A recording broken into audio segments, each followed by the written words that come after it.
research station for game 1 between these two players, a TVP. First player is spawning down in the bottom position, wearing the flag of Team Kappa, but representing in actuality Root Gaming. It is Nathanias.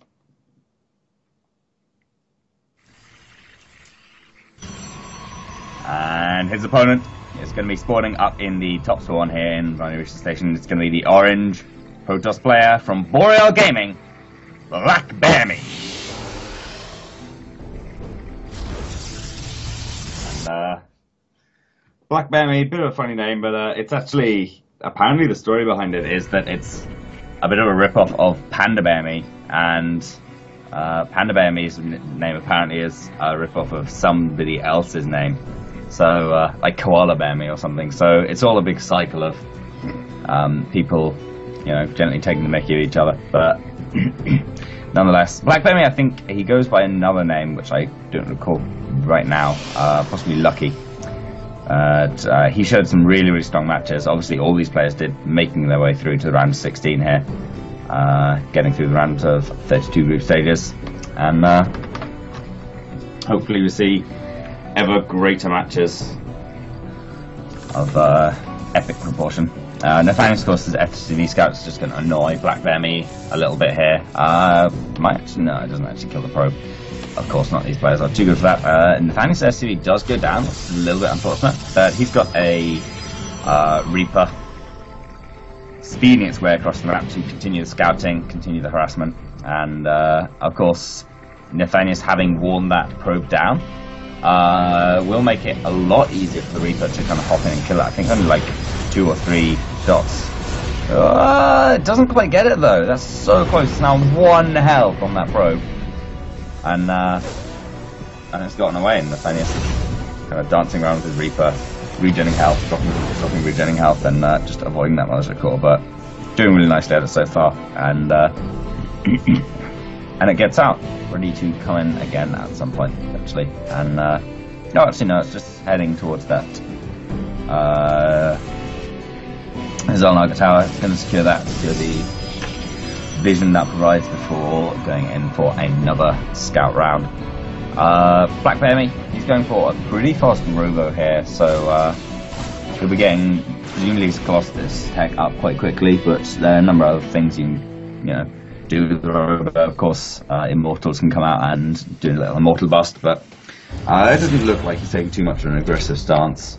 Like, Warpgate still hasn't been chroned out, it's just regular timing. In fact, the BlackBearMe is actually chroning out a couple Stalkers, so just trying to be a little bit more safe, steady, and ready to go. So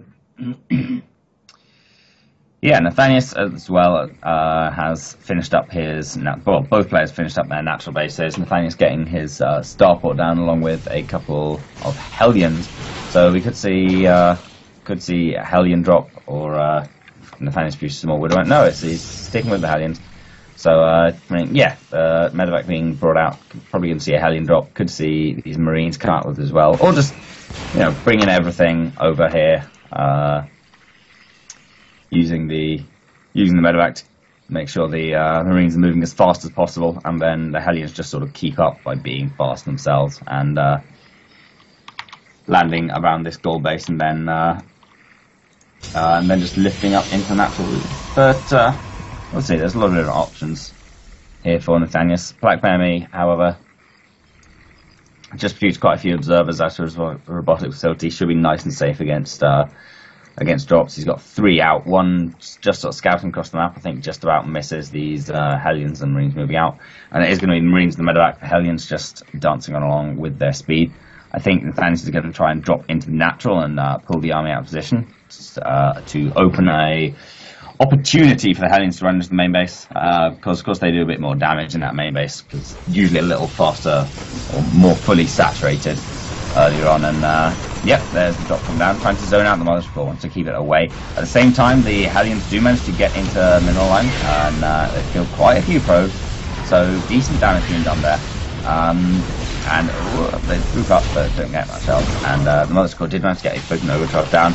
but gave up his life for it. So pretty nice little drop there by Nathanias. Did manage to take up the military court and a few probes. How many probes? 10 probes.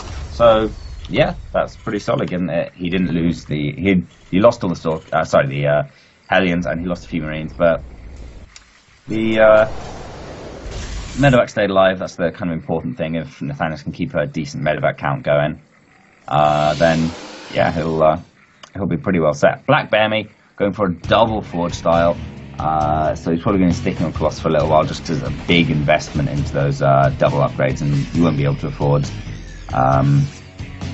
the extra gas to go to High Templar and Storm and such until a little while after you've taken third base. But we'll see if he just like skips out on one of his +2 upgrades and goes to that. But it's most likely just going to continue these double ups until he's 3-3. And of course, they do really nicely with the Colossus. Colossi, you generally want to go for attack upgrades anyway, just because they scale so well with them, gaining +4 damage per attack upgrade, +2 on each of their beams, and a defense upgrade. They're just always good against Terran because their fast fire rate. +2 Zealots just basically don't die against Marines. They will pretty much always trade cost efficiently against 0-0 Marines, but I think that's always true, isn't it? Even so, you can usually get to +2 armor by the time turns at +1 attack. So if BlackBearMe keeps on chroning out his upgrades, he could be in a great position. Right now, though, Nathanias is moving in, finds out there's a Colossus and backs on out. Loses one Marauder just because he couldn't quite pick it up, because he split his forces between the two medevacs. He'd have to unload a Marine, load it into the other medevac, and then load up the Marauder into the first medevac, which is all very complicated, and it's only made more difficult when you're having to actually do it rather than just say it. So yeah, unloading again here, can try and pick up a Stalker or two. Is gonna do pretty nicely. Oh, the Widowmine actually gets to borrow up in the middle line, and not the best shot, just kills one of them, but does get out with one medevac, and will bring this Observer back home to take care of the Widowmine. Shouldn't be too much trouble, and there it goes down. So in the main base now, though, Nathanias is going back in and fires up another Widowmine. Looks like it's only going to go off on a oh no, we'll kill a couple probes with this, so 2 probes with the Widowmine is not too bad at all. And yeah, Nathanias just being as annoying as he likes to be with those medevacs, dancing in and out and in and out, trying to get the damage done.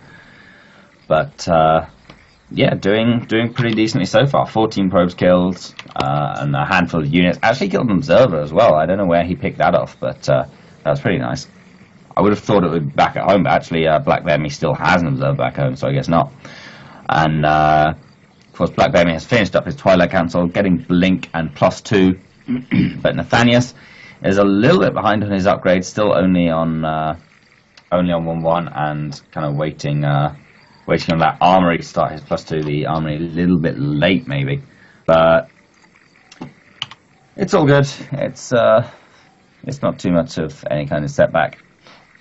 You generally expect Protoss, especially if they're going double force, to have a little bit of an upgrade advantage anyway, just because they can chrono out their upgrades, and their upgrade timings don't actually take chrono into account. They used to, but then they nerfed or they buffed Protoss upgrades and just made them quicker to research anyway, so you can chrono them out and have them extra quick. So there we go. Fun little story about the history of StarCraft 2 balancing, and maybe one day you'll learn why Protoss extractors have like twice as much health as all the other races' gas mining buildings. But yeah, there's the Templar archive. So they are going to be we are going to see a transition towards Templar tech, towards Storm, coming out of BlackBearMe, and that is usually you get that as you take your third base, but it is a little bit later, just sort of just before hitting full saturation on that, and yeah, it's going to be pretty good. No Vikings yet out of Nathanias, though that's Viking. Sorry, not Viking. No Ghosts yet out of Nathanias, though the Ghost Academy is on its way, nearly finished. So when it's done, you can start producing those 4 Vikings at a time being produced. So he's looking really strong, and given that he is trying to get those ghosts up, it seems unlikely he's going to do any kind of SCB pull, and he is in fact throwing down a third or a fourth CC, even making it even less likely in my opinion that we'll see that. So typically if you're going to do an SCB pull, you don't bother going towards ghosts. You just get a bunch of Vikings, sometimes double Vikings, sometimes just single Vikings, and pull your SCVs and then smash through it. But right now, nice blink forward. He's going to pick up on the Vikings, and Nathanias has to push forward, but there's 5 Colossi here. The Vikings are doing all they can, but BlackBearMe is doing a great job of focusing them down. Nathanias is going to be pushed back, but he can lift up and drop into the natural, and should do so. Actually, it's going into the main here. This would be a nice drop. However, all the Stalkers can just easily blink up and deal with this without too much trouble. Colossi can walk up following them, and Nathanias has to run back, tail between his legs, to the airspace there. These Vikings have found themselves in the wrong place as well, and Nathanias has his Viking count reset to 4, which is really just not enough to deal with the number of Vikings. The number of Colossi currently coming out of BlackBearMe. It's going to be really tough, especially given that he's rapidly approaching 3-3. It's going to be very difficult for Nathanias to hold this next push in. As BlackBearMe sitting at 84 armor spikes and Nathanias is 72. He's grouping his army up and getting ready for the push in. Nathanias' little drops just being dealt with warpings at that point, and BlackBearMe just manages to scoop off a few of Nathanias' units with their automatic attack response. And there's 3 Colossi here and only 6 Vikings for Nathanias, so he gets a next 1 more Viking and he could be 2-shotting those Colossi, but without it he's still going to be 3-shotting. It doesn't matter whether it's on 5 or 6. And so this is going to be really tough for Nathanias. A couple EMPs are going to have to flank this entire army, even though I don't know really enough. And the blink out of the EMPs though, but 1 does land. A lot of these Stalkers are on no armor, and the SCVs coming off the line add a lot to their fight. If he can take down these Colossi, he will be in a fantastic position to actually break through the Blink Stalkers. The 2 Colossi do go down, but I think he just lost too many, and 1 more Colossus coming in. It's still going to be a really tough hold for Nathanias, especially given the Vikings have fallen. A blink forward on top of his Marauders goes down, and the last couple bio units from Nathanias are being focused down. Another aggressive blink forward. BlackBearMe has barely had to all this game, and GG is called by Nathanias. BlackBearMe will manage to take game number 1.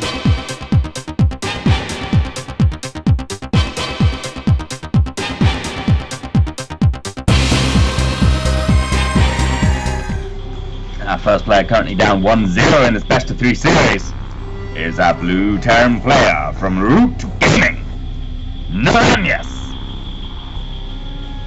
And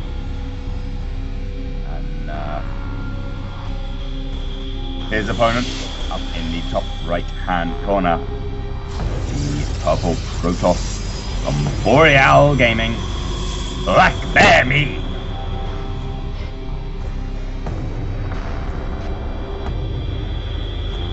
So on horizontal positions, I feel like, even vertical positions, horizontal position, of course, disabled on Deadwing.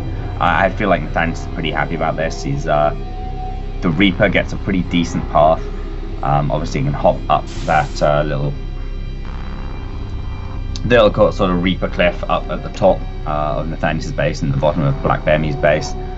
Get there pretty fast. The drop path by air is also pretty quick to get from Nathanias' base to BlackBearMe's. So just a couple of disadvantages. It's still quite a long rush distance, not as long as cross positions, but nonetheless still quite a long distance. But by air, much faster. So Nathanias is definitely, I think, player can take advantage of that the most with a bunch of, or at least in this game, with a bunch of medevacs. Could well see a mine drop out for him. Haven't seen any mines. No, he's seen a couple mines so far. Haven't seen any proper mine drops, just like 1 mine. And yeah, we've seen Nathanias swapping over onto that reactor. What's going to be at the factory? A couple of Hellions before. Not a bad choice. He did really well with his Hellion build last game. So gets those Hellions up nice and quick this game. The starport I feel is a little bit later this time though. And off just a single S, I'm not too surprised by that. It can be difficult to get that quickly. BlackBearMe is going to come in with his probe for a little scout now, but the Hellions should be able to drive that away without any kind of trouble. And there we go, 3 shots takes that down, and now Nathanias can start moving across the map. There shouldn't really be that much damage done by these Hellions, although BlackBearMe is going to actually build a 2-pylon wall off just to ensure that there's no way they get in. Hold positioning a Stalker there just to make 100% sure. But Nathanias shouldn't really lose anything for this. He'll just wow, actually a little bit closer than I would have expected.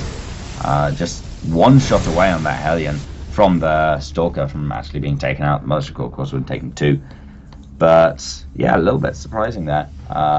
Still though, Nathanias survives with both those 2 Hellions. He can repair it back up pretty cheaply. It would only cost like 24 minerals or something to repair that Hellion back up to full strength. So I would not be too surprised to see him do that. Not too surprised at all. And BlackBearMe again going for a pretty fast robotics bay, robotics facility even, and that's going to be pretty good for him. And there's a little SCV hiding nestled between a reactor and tech lab that is going to be put back to work by Nathanias. And he'll continue mining those tasty blue minerals, pumping up marines. It's all about the econ. And yeah, right now BlackBearMe has a couple of his units just sort of at the ramp, positioned at the ramp into his third base. So it should be pretty easy for him to, well, firstly know when Nathanias runs in with anything. Secondly, start harassing it, and thirdly, he's just securing his third base location, making sure Nathanias isn't trying to pressure him towards it, and he can take it when he needs. And that's going to be really nice for him. Of course, Deadwing is a really, really easy map to take that third base on, given that it's all the base. You can take all the base on the high ground, defend them all from that ramp, at least the ground attack pass. Obviously, it becomes a little trickier from air, but yeah, still really nice. I'm not sure whether you take that one. It's a bit difficult because in these spawn positions, if you take the third on the high ground, then it's a long way from your normal army position at the top of that ramp to the main if you want to be defending drops or something. Whereas if you take the third on the low ground, it's very easy for drops to jump very quickly between your main and your third base, and they go over a little wall and you can't do anything about it. So there's no like ideal third base location for BlackBearMe. Both of them have like a couple of disadvantages that Nathanias can exploit, but for now, no third base in sight. That double forge instead coming out again, and Nathanias is moving in with a double drop, 100% Marines and 1 Marauder. Sorry, yes, not 100% Marines, but most Marines. And oh, BlackBearMe is ready. He's throwing down that Photon Overcharge, and the Stalkers are trying to focus down the Medevacs, but it's all unloaded, and it looks like Nathanias is actually going to focus down one of these forges pretty easily.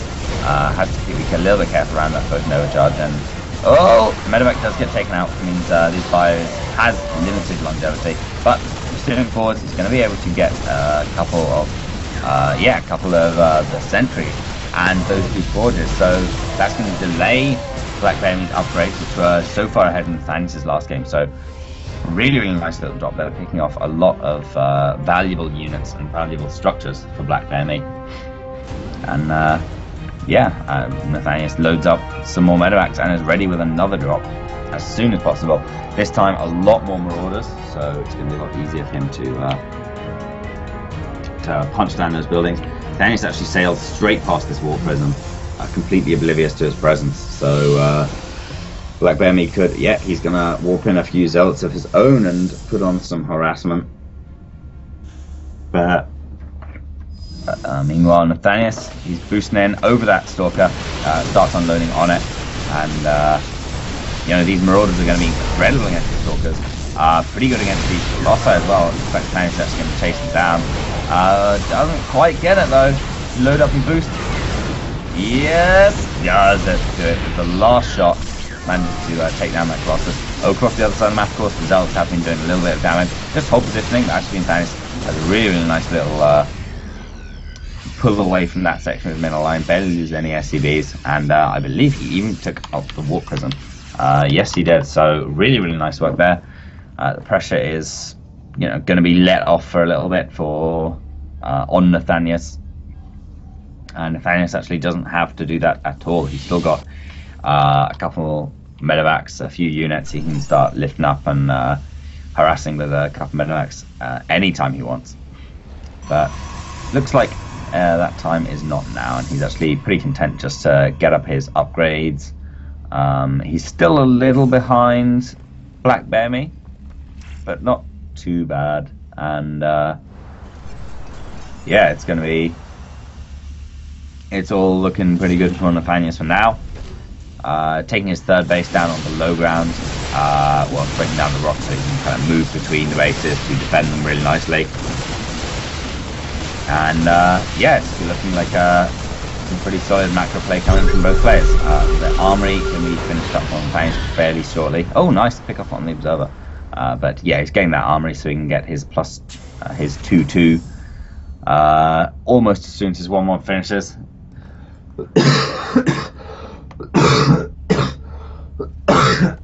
Excuse me, I've got a little bit of a cough a minute, but hopefully that goes away in the next few days, because it would be terrible if I coughed for the rest of my life. I would not enjoy that whatsoever. Yeah, and then we see BlackBearMe is starting his +2, as well as his Temple Archives, about the same time as last game. Oh dear. And also his charge. I don't know if I just didn't notice that last game, or it actually didn't happen, but this seems new. But this time Nathanias is being the aggressor, pushing in. I think he did at the same time last game, but this time it's going to be a little bit more successful for taking out 2 of those Colossi this time, for kind of running backwards and forwards. These Vikings are going to get taken out, but they trade themselves off for 1 more Colossus, taking out 3 Colossi with that push. So it's a really nice, successful little push out from Nathanias, as long as he can survive a counter swing a little bit. And there's no reason why he shouldn't be able to. With only 1 Colossus, BlackBearMe is going to be pretty hard pressed to actually put on any kind of pressure on Nathanias right now. And yeah, Nathanias has secured himself a nice little bit of respite. Some time for him to sit back, recoup the losses incurred by that expedition, and generally just drop a lot of mules. And yeah, it looks like that's what I'll do. Getting the +1 weapons as well for his Vikings. I believe it does help them somehow in one-shotting Colossi. I don't know exactly the number it needs. I think you reduce the number you need from to 3-shot them maybe, but either way, every little helps. Certainly does. And yeah, I'm pretty sure when you're on +3, Colossi take quite a lot of damage from Vikings. I think they're like 28 damage a shot or something against 28 damage a shot versus Colossi, and of course the Vikings also scale with like +2 per upgrade on Colossi, so it's pretty nice. I'm not going to do the maths on stream, but one day, maybe afterwards, I'll figure it out. +3 attack being started for BlackBearMe. Just the attack upgrade so far. He obviously doesn't have money to start defense, but as soon as he does, he starts it. So he's keeping himself pacing through those upgrades. He doesn't have a pretty nice upgrade lead at the minute. However, Nathanias is going to be on 2-2 as well very, very shortly, so I don't think BlackBearMe is really going to be able to make use of his little upgrade timing, which is a shame, but not the end of the world. He will have another one when 3-3 rolls around. It's going to be pretty difficult for Nathanias to get up towards that. He's going to have to make a fairly big investment. It's pretty expensive upgrade 3-3. And I should have spotted this a little bit earlier with no Ghosts Academy coming in. Looks like the SCVs, the boys, are being pulled, and Nathanias is bringing nearly every single boy he can. His main completely empty. The natural, there's 2 SCVs mining gas, and Here he comes. It's a huge army, but the storms are already ready for BlackBearMe, and huge storms land on all of this bio, killing off so many SCVs. Another huge storm will decimate Nathanias' army. The Vikings have all gone down. The Colossi are all dead, but it doesn't even matter with the Archons. The aggressive link towards again from BlackBearMe, and GG says Nathanias.